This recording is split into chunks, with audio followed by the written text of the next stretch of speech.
Let's Get Down to Business is presented by Bravo, the marketing arm of Ash Brokerage Corporation, the practice enhancement company. All this week, it's the end of the year tax planning for 2013. And on today's show, introducing tax planning. And with me today, certified financial planner and CPA Ken Davis. Hello everyone, I'm Steve Savant, syndicated financial columnist and contributing author to Backroom Technician. Let's get down to business. Well, Ken, welcome to the show. Morning, Stephen. I appreciate you being here, and we're trying to do some last minute. I could do this in October, but they won't listen. So I come in December, and everybody's going, I'm looking for tax planning ideas and so forth. But before we get going, I wanted to talk a little bit about the history. And is this amazing to you, Ken? This is the top federal income bracket through the years, and look at it in 1923. Boy, I mean, we're talking just after the crash. I guess they thought the tax brackets were way too high. Mm-hmm. And then noticeably how it just got progressively higher, and somewhere because of World War II, of course, and funding the war against Nazi Germany and Imperial Japan, that bracket went up quite a bit. I mean, it's over 90%. But didn't they have a lot of corresponding deductions and exemptions? So that's not really a true bracket then. No, it's not. And there was a lot of tax planning that went on then, and of course in later years. But what's interesting is, even though this is down a whole lot, the fact is that they've been adding in adjusted gross income to modify different kinds of things and adding on additional income. So it looks like it's lower, but when you start looking at the new Obamacare 3.8% tax and some of the other things that they're doing, taxation, Social Security, et cetera, I did an article where a 65-year-old woman who was in what we thought was a 25% bracket was actually in a 42% bracket because of these add-ons. So that is an interesting graph, but by itself, it doesn't tell the whole story. Well, I want to look at what we're dealing with today, because to me, this is a very interesting idea here. We're looking at the federal income tax brackets for 2013. And again, Ken, I want to kind of talk to you about this just so that we can understand this, because a lot of our advisors are saying, we sell tax advantage products. We think this is a high-end value for our client. But when I'm looking, and I'll just take the married filing jointly, there's these step-up or these progressive marginal tax brackets. Stair-stepping types of things. Tell me about it, because a lot of people say that we really shouldn't use the word blended tax bracket. They're more involved into talking about marginal, but generally that seems to be from a political bent. When we're really looking at blended brackets here, as we move up in our income, we are taxed more. Now, talk about that. Is that how can we defend our clients against what I would call an aggressive progressive tax system? Well, what's interesting is that the tax brackets, excuse me, marginal income tax brackets, every additional dollar goes into a higher bracket. Some people think that all of their income gets pushed up into the higher bracket, and that's not true. They say this segment pays so much tax, the next segment pays so much tax, and so that's why they call it marginal. And blended rates, it depends upon what you're trying to do. If you're trying to decide whether or not you're going to take money out of a CD and put it in an annuity, for instance, the CD being taxable, the annuity not, then you look at the income that's no longer taxable, and which tax bracket does that fall into? Well, if you're just doing that amount of change, it's just in the marginal bracket, so you're going to use the higher tax brackets. And politically, when they get on the news and so, well, the average cost of taxes is 20%. They're trying to downplay that they've increased taxes and using the smaller number. So it's a matter of semantics. Well, let's talk about a real semantic, because you and I wrote on this a couple of months back, maybe 6-8 months ago, on the effective tax bracket rate. So let's just take all our deductions, our exemptions, and everything. We're going to talk about this in the second half. We go ahead and we go and use all those deductions, exemptions, credits. We're done. Now, what did we actually pay? The effective tax bracket. Was it 20? Was it 25 when it's all said and done against our gross? Well, what's interesting, if people really want to start to understand the code, actually pulling out the Form 1040 tax return, looking at page 1 and 2 and watching the flow is very instructive. You start with your gross income, what's included in income. Then there's modifications of additional income as you go down from businesses, from rents, from capital gains, municipal bonds, whatever. And then you have certain above-the-line deductions for IRAs and qualified plans and alimony, because stuff like that, to get to adjusted gross income. Then you go to the second page and you have your exemptions and your itemized deductions or your standard deduction to come up with taxable income. And in the past, we've looked a lot at taxable income because that's the number upon which the tax rate is assessed. But now we have all this modified adjusted gross income stuff. These add back on These add issues. back on Yeah. that actually will determine whether Social Security is taxable, whether you're going to pay an alternative minimum tax where you take the 1040, but now you go to a new schedule, and if that tax is higher than the one on the page 2, then it's now higher. And then they have separate schedules to break out capital gains and apply different tax rates. I mean, it helps you see the flow, but it's almost impossible to see what something is going to change. What I would suggest is either our agents work with CPAs and actually run illustrations before and after. If I do this, what is my tax after this planning? And what is it if I don't do the planning? Because it takes all these different factors into play. And then you can say, Mr. Client, we're going to save X thousands of dollars in taxes by doing this. There are planning tactics, and we have several carriers that put what we call a 1040 overlay. It's excellent. It's an excellent tool. By the way, I do want to talk a little bit about, and I mean just touch on it here. I think that when we're looking at basic ideas, we're going to be talking about these 3 forms of income in tomorrow's show. But just to touch base on the adjusted gross income and how you kind of talked about this, it schedules out kind of a map. And I kind of like this because everybody can actually read this. Yeah, this is a really nice tool. And tomorrow, again, we'll talk about the specific forms of income.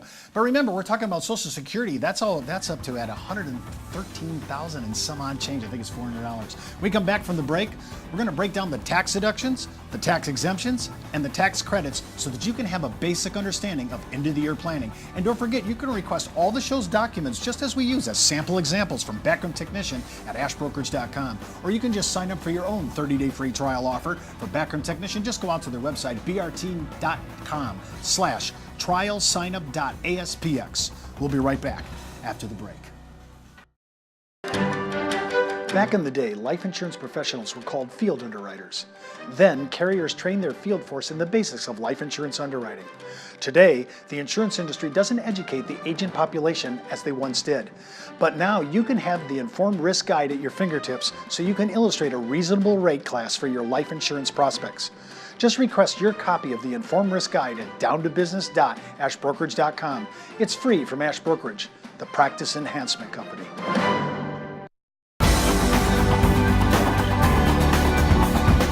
Welcome back. I'm Steve Savant with Ken Davis. And remember, you can watch all the episodes of Let's Get Down to Business, including my weekly consumer show, Steve Savant's Money, the name of the game, at ashbrokerage.com. Just click on the show logo and it'll take you right out to the homepage. And just a heads up, before moving forward with any of the ideas, especially on this show, always consult your tax advisor, your legal counsel, as well as your broker-dealer compliance officer, because we want to be able to make sure that we're saluting the flag on all the regulatory issues. We're talking about now tax deductions, tax credits, tax exemptions, and there's a value to each one of these, isn't there? Talk about that. Well, probably the boldest differences between like a deduction and a credit. Let's say you get a $10,000. What's better, a $10,000 deduction or a $7,000 credit? Well, in most cases, a $7,000 credit's a whole lot better than the $10,000 deduction. They say, well, that just doesn't seem right. It's 7,000 smaller than 10. Well, what happens is 10,000 flows through the tax return to taxable income, and then your tax rate is applied to it. So let's just say your tax rate is 40%. $10,000 in deduction, 40% tax rate. That means you saved $4,000 in taxes. A credit, on the other hand, doesn't flow through the tax return. It shows up on the very last page. After you've computed your taxes, then you subtract dollar for dollar a credit against the tax. So when you're listening for benefits, always cue in on the credits because they're your best. And interestingly enough, Steve, there is non-refundable and refundable credits. In other words, some credits, even though you pay zero taxes, will actually give you as a refund the amount of the credit. The credit itself is actually causing the refund. Yeah. Right. And credits, other types of non-refundable credits, you have to have enough tax against which to utilize them. So the credits are important, and now we have even 2 categories of refundable and non-refundable credits. tax exempt. You got federal tax exemptions, you have state tax exemptions. Is that a thrill as much as credits and deductions? An exemption is really more like a deduction. It has to do with, for instance, municipal bond interest is considered exempt interest, which means technically it doesn't even get into gross income in the first place, so it doesn't have to be deducted. It just never has to be shown. So that it's a little different kind of concept. The other types of exemptions are for, each of us gets a personal exemption, and then we have one for each for our dependent children, and that's on the front page of the return. Is where you state that, but then it flows to the second page, and after you have your adjusted gross income, then you take that off. And so exemptions are a lot like deductions, but instead of actual real money, cash money out of our pocket, you get an exemption because you live or you have dependent kids. It's not something we have to spend. We just get an exemption. Well, I want all our advisors to know these differences because a lot of the tax advantage products that we sell can really mitigate some of these issues and really bring our adjusted gross income down and maybe our modified adjusted gross.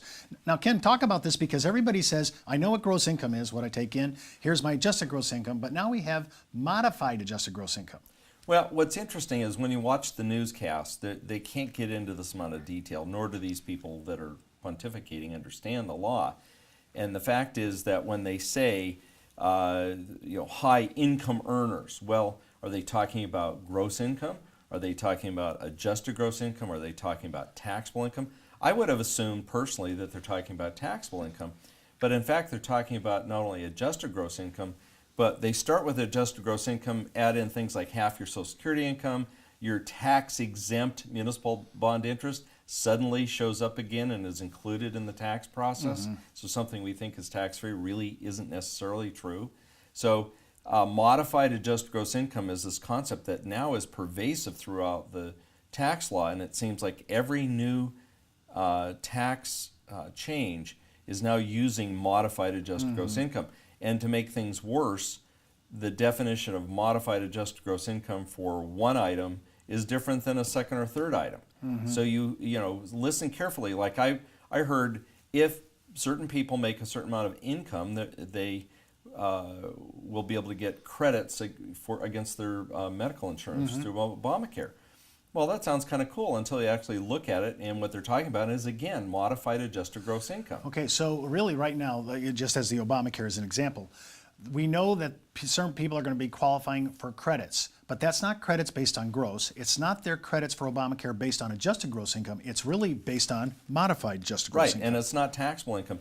Because, see, taxable income says after I get to take all my itemized deductions, my exemptions, everything else, then I'm going to be taxed on that, and that seems to be kind of fair. But now they back up the hill to adjusted gross and make it worse by adding income back in. So it's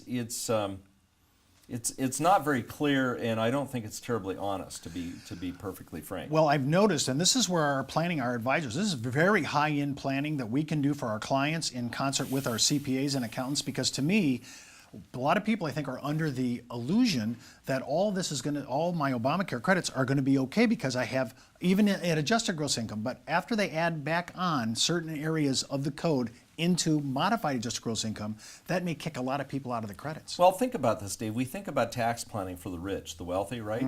Well, now when we get into the credits for Obamacare, we're talking about the lower end of our society in terms of ability to earn income. They're not terribly sophisticated. Now they're being asked to evaluate whether they should do it or not, and they don't have a clue as to how to run these numbers.